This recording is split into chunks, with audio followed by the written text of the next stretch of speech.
plant. This is an aloe vera plant. It is in desperate need of a repot. We got a couple terracotta pots over there.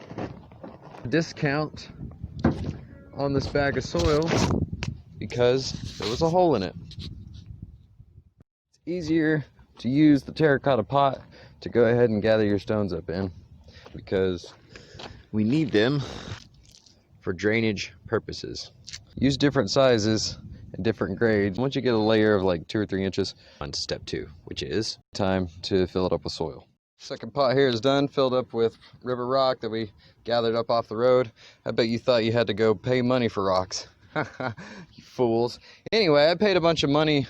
Actually, I paid about half price for this bag of dirt. And it is dirt right now because it doesn't have any moisture in it. If you look at that, it's dry. Drier than the Texas Panhandle right now. There looks like there's about 6 aloe vera plants. And I'm going to show you that process right now. Gather your pot. Put some dirt in it. But you only want to fill it up about halfway. Add some water to cool it down. Water the main plant. Makes the transfer a little bit easier. It'll loosen up the soil. Add a little bit more soil. About a couple more inches. Building up the sides like a divot. Carefully remove the root. We're going to use this guy right here since he seems to be falling off already. Trace him down. So there's a good specimen.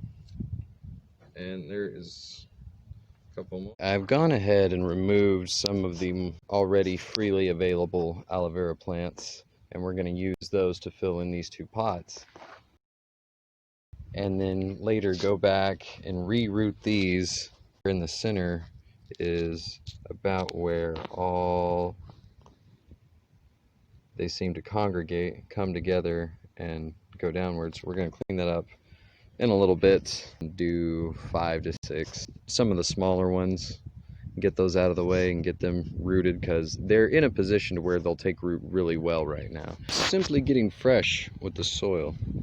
I take my finger and I stick it deep. Then continue on and taking some of these, I just transfer them their new home where they will grow great big and strong and have little clavinets and claudettes of their own.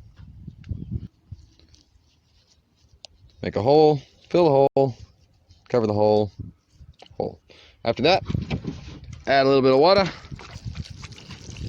and stand back because these things tend to grow 50 feet in length just a couple of minutes. They will shoot up, they will expand like giant beanstalks. Okay, I guess I got a dud. Anyway, there you have it. It's just that simple. These are ready to be filled just around where they were placed. And then afterwards, hit them with some water, more soil on top, covering these all the way down. White parts right in here, the dead leaves. Sometimes I was taking them off, sometimes I just leave them on. It's really your preference. Filling in the voids in the soil.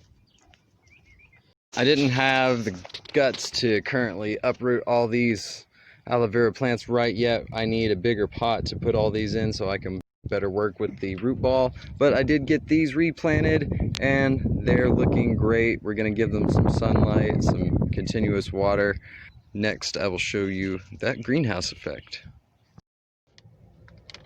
Sharp knife, 1 gallon jug, cut along that seam. Be careful, don't cut your fingers, all the way down.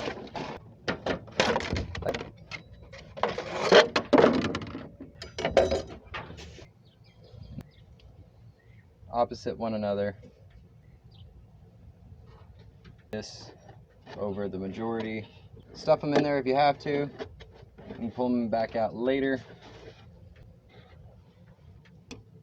You can see how easy this works, obviously.